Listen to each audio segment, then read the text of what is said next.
Army আজ তারা কই, যারা বলতো বিটিএস হারাম, বিটিএস খ্রিস্টান, বিটিএস নাস্তিক ইত্যাদি।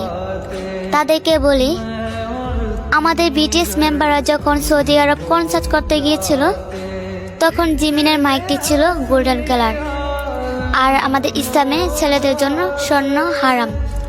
তাই জিমিন সেই জিনিসটাকে রুমাল দিয়ে ঢেকে ফেলে, আর আজ সেখানে গোল্ডেন কালার স্টিচ হয়ে নেগেটিভ পোশাক পরে উড়াধুরা নাচ চলতেছে, আমাদের নবীর রাষ্ট্রকে অসম্মান করতেছে।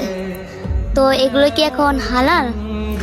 আজ আমি সত্যিই বলতেছি, আমি একজন বিটিএস আর্মি হয়ে গর্ববোধ করতেছি, কারণ তারা অন্য ধর্মের হয়েও আমাদের ধর্মকে সম্মান করে, আর আমরা নিজে মুসলিম ধর্ম হয়েও আমাদের ধর্মকে সম্মান করতে পারি না।